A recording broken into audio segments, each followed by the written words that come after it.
जिस प्रकार आग का स्वभाव होता है जलाना, पानी का स्वभाव होता है गीला करना, उसी प्रकार मन का स्वभाव होता है हमेशा विचारों से भरे रहना। जी हाँ, आपने सही सुना। सुनने में थोड़ा आपको अजीब सा लग सकता है, लेकिन यही सत्य है कि हमारा मन कभी भी खाली नहीं रह सकता। उसकी प्रवृत्ति ही ऐसी है। बचपन से जिस प्रकार के समाज में, जिस प्रकार की हम विचारधारा में पले बड़े हैं, वही विचारधारा हमारे मन में भरी रहती है। हमारे मन की एक प्रवृत्ति हो जाती है कि वह खाली नहीं रह सकता।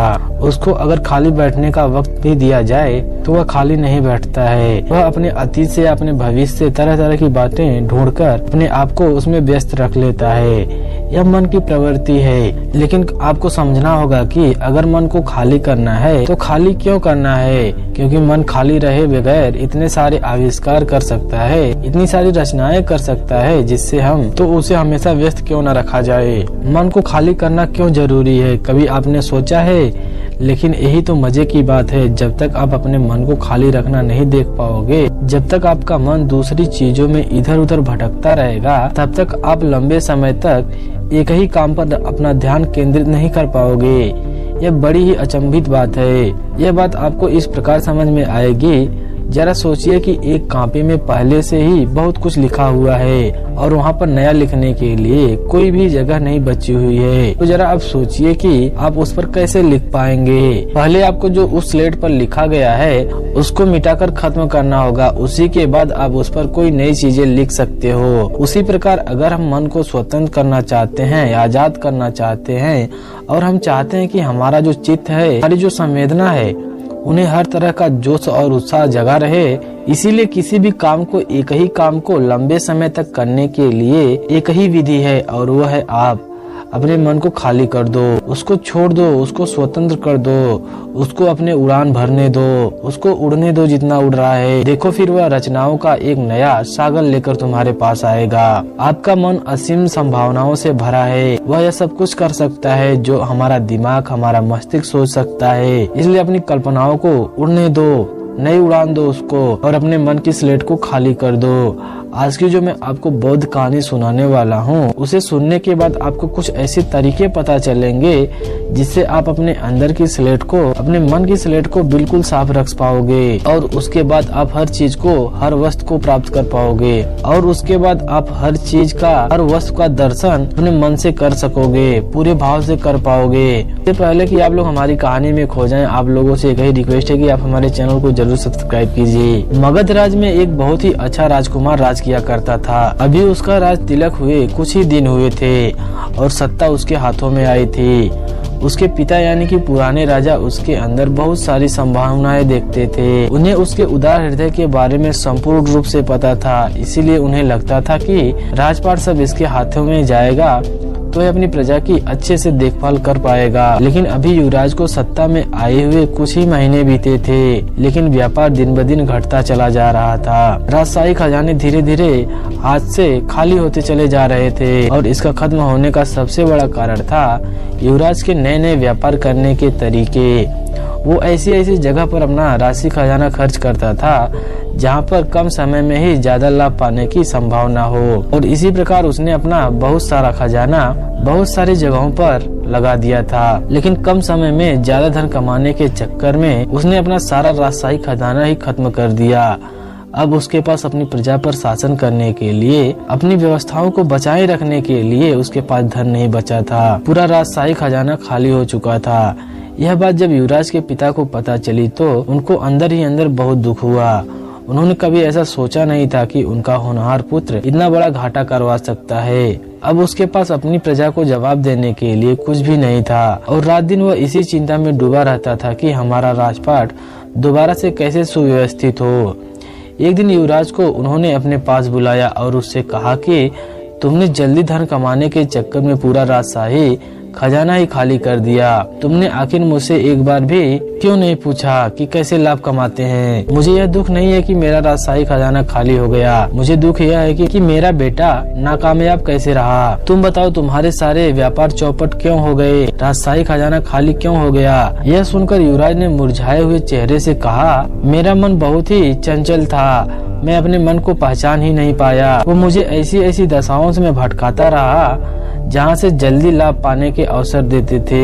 लेकिन मेरी समझदारी ही मेरे लिए सबसे बड़ी बेवकूफी बन गई। नए नए व्यापार करने के तरीकों से मैं अपने अंदर ही अंदर कितना भर गया था कि मुझे समझ में नहीं आ रहा था कि मुझे किस व्यापार में अपना धन लगाना चाहिए और किस में नहीं लगाना चाहिए। कृपया करके मेरा मार्गदर्शन कीजिए ताकि मैं अपनी व्यवस्थाओं को, अपनी की हुई गलतियों को फिर से सुधार सकूं, फिर से एक नया राज्य सुव्यवस्थित कर सकूं। यह सुनकर उसके पिता ने कहा कि बेटा, मैं जवानी में एक बौद्ध भिक्षु के पास जाया करता था जो मुझे जीने के लिए बहुत से अच्छे अच्छे मार्ग दिखाता था, अच्छी अच्छी सलाह देता था, जिसके चलते मैंने इतने साल जिम्मेदारी पूर्वक अपना राज्य संभाल कर रखा था। अब वक्त तुम्हारा है, तुम भी उस व्यक्ति के पास जाओ। उसकी उम्र तकरीबन 250 साल तक पुरानी हो चुकी है और वह हर किसी से नहीं मिलता। तुम जाकर उनसे मिलो, उनसे कुछ ज्ञान लो ताकि तुम अपने जीवन काल में अच्छा शासन कर पाओ। ये सुनकर उसने अपने पिता से पूछा कि पिताश्री, आपने यह बात मुझे पहले क्यों नहीं बताई? यह सुनकर उसके पिता ने कहा कि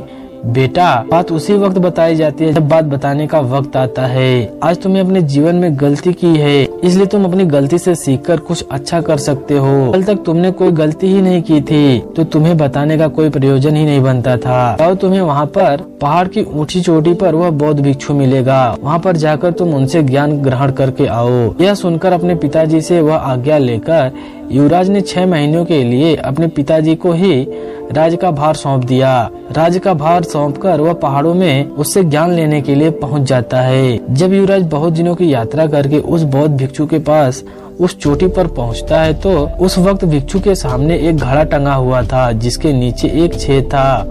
पानी उस छेद के नीचे से लगातार गिर रहा था और ऊपर से एक नल के माध्यम से लगातार पानी उस घड़े में गिर रहा था, जिससे न तो वह घड़ा खाली हो पा रहा था और न ही वह भर पा रहा था।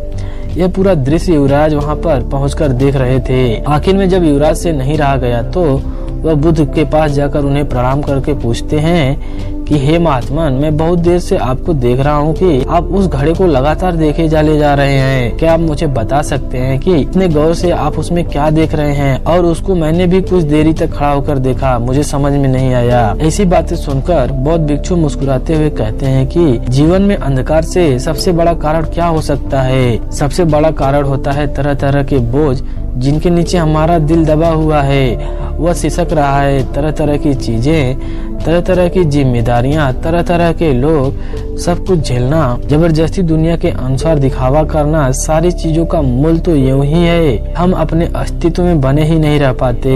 हमारा मन इधर उधर व्यर्थ की चीजों को पकड़ने में लगा रहता है। उसके बोझ के नीचे अब वह दब चुका है और उसके अंदर रोशनी का प्रकाश जीने के लिए कोई जगह ही नहीं बची है। इसीलिए मन के दुखों को और मन की चंचलता को दूर करने का मात्र एक ही उपाय है कि अपने मन को खाली कर दो। यह सुनकर युवराज ने उत्सुकता से पूछा कि हे महात्मा, ये तो हमने भी सुना है कि मन को खाली करने से एक अभूतपूर्व आनंद की प्राप्ति होती है, लेकिन मन को खाली कर पाना कोई मजाक थोड़ी ना है। आप लोग इतनी तपस्या करते हो, इतनी साधनाएं करते हो तो शायद आप अपने मन को खाली कर रख पाते हो, लेकिन जो इंसान घर गृहस्थी वाला है वो अपने मन को किस प्रकार खाली रख पाएगा, क्योंकि उसको जिम्मेदारियों का निर्वाह करना होता है। उसे तरह तरह की बातें याद रखनी पड़ती है जिसकी वजह से वह समाज में रह पाता है, अपने बीवी बच्चों को पेट पाल पाता है। इसका उत्तर देते हुए वह बौद्ध भिक्षु वहाँ से उठकर वहाँ के आसपास के फूलों के पास घूमने लगते हैं और कहते हैं कि मन को खाली करने का मतलब यह नहीं है कि हम अपनी जिम्मेदारियों को छोड़ दें, हम अपनी जिम्मेदारियों को भूल जाएं। नहीं, मन को खाली करने का मतलब होता है कि अपनी जिम्मेदारियों के साथ अपने मन को समझें और व्यर्थ का बोझ, व्यर्थ की चीजें अपने चित्त पर पड़ने ना दें, जिसकी वजह से हमारा चित्त हमेशा निर्मल बना रहेगा। अपने मन को खाली करने की मैं तुम्हें कुछ ऐसी तरीके बताता हूँ जो तुम अपनी जिम्मेदारियों का निर्वाह करते हुए कम समय में अपने मन को खालीपन का अनुभव करा सकते हो। सबसे पहले, हमारी मन की सभी प्रक्रियाएं हमारी सांसों के साथ जुड़ी होती हैं। हमारी सांसें ही निर्धारित करती हैं कि हम किस तरीके से व्यवहार करेंगे, और जब हम अपनी सांसों की व्यवस्था तोड़ते हैं, जब हम उसमें उतार चढ़ाव करते हैं तो हमारी पुरानी आदत और हमारा चित्त एकदम खाली होने लगता है, पूरा बोझ उसमें से हटने लगता है। जैसे कि तुम कोई ऐसा व्यायाम कर सकते हो जिससे कि तुम्हारी सांसें उखड़ने लगे, तुम्हारी सांसों के चलने का जो क्रम है वह टूटने लगे, और उस वक्त जब तुम्हारी सांसें उभरने लगती हैं तो तुम्हारे विचार एकदम खाली हो जाते हैं। और यही रहस्य है, जब भी तुम्हारी सांसें, जैसे कि तुम बहुत दूर तक तेजी से दौड़ सकते हो, कोई गाना गा सकते हो या नाच सकते हो इत्यादि, ऐसे बहुत से काम तुम कर सकते हो जिसकी वजह से तुम्हारी जो सांसों की व्यवस्था है, तुम्हारे सांसों का जो क्रम है वो टूटने लगे। मन को खाली करने के लिए एक दूसरी बात समझने की यह है कि हम अनजान लोगों के साथ बातचीत करने की कोशिश करें। आपको लगता होगा कि मन को खाली करने के लिए अजनबी लोगों से बात करने का क्या मतलब बन सकता है, लेकिन यह बात समझने की है कि जब हम अजनबी लोगों से बात करते हैं तो हमारे मन का भय, हमारा खुद को आकलन करने का नजरिया, वह सब कुछ टूटता है। हम अक्सर किसी भी अजनबी आदमी से इसलिए बात नहीं करते कि पता नहीं वह क्या सोचेगा, मैं तो उसको जानता भी नहीं हूँ, उससे मैं क्या बात करूं। लेकिन जब आप पहले शुरुआत करते हैं किसी अजनबी से बात करने की, तो आप खुद का आकलन करने की बजाय सीधा मैदान में कूद पड़ते हैं। इसकी वजह से आदमी का जो जजिंग नेचर होता है, खुद को आंकने का एक नजरिया होता है, उसकी जो विचारधारा होती है वह सब अच्छी बनने लगती है और जो मन है वह खाली होने लगता है। इसके बाद तुम अपने मन को खाली करने के लिए बच्चों के साथ समय व्यतीत कर सकते हो। बच्चों के साथ जब हम अपना समय व्यतीत करते हैं तो हम भी बच्चे हो जाते हैं, हमारा मन एक बच्चे की तरह निर्मल हो जाता है। और इसीलिए अगर आप छोटे बच्चों के साथ अपना समय व्यतीत करते हैं तो उससे भी आपका मन खाली होने लगता है और एक बच्चे की तरह आपका मन निर्मल होने लगता है। आखिरी लेकिन सबसे जरूरी सूत्र मन को खाली करने के लिए जो मैं तुम्हें बताने जा रहा हूँ, उसे बड़ा ध्यान से तुम सुनना। यह कहते हुए बौद्ध भिक्षु ने उससे कहा कि अपना जो भी तुम काम करते हो उसे पूरी जागरूकता के साथ करो, उसमें पूरा रम जाओ, उस काम को अपना सब कुछ मान लो। इधर उधर से अपने सारे कामकाज को छोड़कर अपने विचार को एक ही जगह केंद्रित करके संगठित करके सिर्फ यह सोचो कि सिर्फ यह काम है जो मुझे इस पल में करना है। गुस्सा करने वाले जरूर सुने। गौतम बुद्ध का क्रोध अनुमान लगाइए कैसा रहता होगा। उन्हें अपने गुस्से पर 100% नियंत्रण था, लेकिन जब उनके मुंह पर एक व्यक्ति ने थूक दिया था तब क्या वो अपना क्रोध रोक पाए थे या नहीं, यह जानने के लिए आप लोग हमारी इस वीडियो को अंत तक जरूर देखिए। इससे पहले आप लोग हमारी इस कहानी में खो जाए, आप लोगों से एक ही रिक्वेस्ट है कि आप हमारे चैनल को जरूर सब्सक्राइब कीजिए और हमारी इस वीडियो को फेसबुक पेज पर देख रहे हैं, पेज को प्लीज फॉलो कीजिए। दोस्तों, बुद्ध ने तो कभी अपने जीवन में क्रोध किया ही नहीं, परंतु क्या आप क्रोध करते हैं या आपके आसपास के लोग, आपके परिवार का कोई भी सदस्य क्रोध करता है? अगर गुस्सा करते हैं तो इस कहानी के माध्यम से आपको इसका समाधान जरूर मिल जाएगा और आप क्रोध करना छोड़ देंगे। एक बार की बात है, महात्मा गौतम बुद्ध एक गांव में उपदेश दे रहे थे। उस उपदेश में गौतम बुद्ध बता रहे थे कि क्रोध एक अग्नि है, क्रोधित एक ज्वाला है, क्रोध एक विष है, क्रोध खुद का एक जहर है। क्रोध एक ऐसी अवस्था है जिस अवस्था में आप अपना आपा खो देते हैं। क्रोध करते वक्त क्रोधी व्यक्ति सामने वाले का नुकसान करना चाहता है, लेकिन दोस्तों यह कैसे संभव हो सकता है कि क्रोध आप करें और उस क्रोध की वजह से किसी दूसरे का नुकसान हो? यह तो कभी नहीं हो सकता। हाँ, यह जरूर होगा, उस क्रोध की वजह से आप जरूर परेशान होंगे, आपकी मानसिकता खराब हो सकती है, आपकी शारीरिक अवस्था जरूर खराब होगी। गुस्से में आप कुछ ऐसा बोल जाएंगे या कुछ ऐसा कर जाएंगे जिसकी वजह से आपकी इज्जत जरूर खराब हो जाएगी। क्रोध मानो इस तरह है कि आप खुद ही जहर पीना चाहते हैं और उस जहर का असर किसी दूसरे के शरीर पर देखना चाहते हैं। लेकिन यह कैसे हो सकता है? जब आप क्रोध रूपी जहर को खुद ही पी रहे हैं तो उसका असर आपके ऊपर ही होगा ना। जब महात्मा गौतम बुद्ध जी यह उपदेश दे रहे थे, उस दौरान उपदेश देते वक्त गांव के लोगों की भीड़ एकत्र हुई थी। उनमें एक क्रोधी व्यक्ति बैठा हुआ था। वह क्रोधी व्यक्ति इस बात को सुनकर और भी क्रोधित हो रहा था, क्योंकि कहीं न कहीं वह अपने आप की बेइज्जती महसूस कर रहा था कि महात्मा बुद्ध उस व्यक्ति की बेइज्जती कर रहे हैं। महात्मा गौतम बुद्ध जी के क्रोध के इस उपदेश को सुनते सुनते क्रोधित व्यक्ति इतना ज्यादा गुस्सा हो गया कि वह व्यक्ति वहाँ से उठकर और महात्मा गौतम बुद्ध के पास जाता है और उनके मुंह पर थूक देता है। गाँव के लोग और शिष्यगण इस हरकत से भड़क उठे। उनका क्रोध ज्यादा था। ये सभी लोग उस क्रोधित व्यक्ति को मारने पर उतर आए थे, लेकिन महात्मा गौतम बुद्ध जी ने लोगों को शांत कराया। उन्होंने बड़े ही शांत स्वर में उस क्रोधित व्यक्ति से पूछा, भाई क्या तुम और भी कुछ कहना चाहते हो और कुछ करना चाहते हो मेरे साथ? वह क्रोधित क्रोधित व्यक्ति बिना कुछ बोले वहाँ से चला गया। गांव के सारे लोग और शिष्यों ने उनसे पूछा कि हे भगवान, वह बुद्धिहीन आपके मुंह पर थूक कर चला गया और आप क्रोधित भी नहीं हुए, आपको गुस्सा भी नहीं आया, यह कैसे हो सकता है? महात्मा गौतम बुद्ध जी ने कहा, क्रोध एक अग्नि और ज्वालामुखी की तरह होता है, इसके चपेट में आने से केवल अनर्थ ही होगा। उसने गलत कार्य किया, अगर उसी तरह मैं भी क्रोधित हो जाऊं तो मैं भी गलत कार्य कर देता। वह व्यक्ति हो सकता है किसी परेशानी में रहा हो, किसी बात को लेकर परेशान हो रहा हो, जिसकी वजह से उसने यह गलत कार्य किया।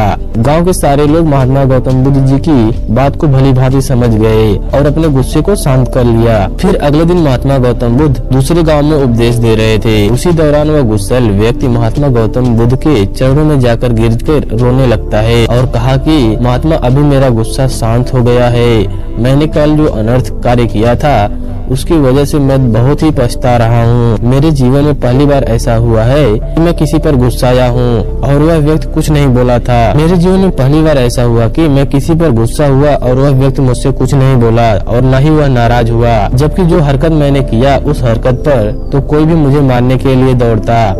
कल रात से मुझे नींद नहीं आई है। सुबह से मैं आपको ही खोज रहा हूँ। खोजते खोजते आपके चरणों में आकर गिर पड़ा हूँ। मुझे माफ कर दीजिए। महात्मा गौतम बुद्ध जी ने कहा, कोई बात नहीं, मैं उस बात को कब का भूल चुका हूँ।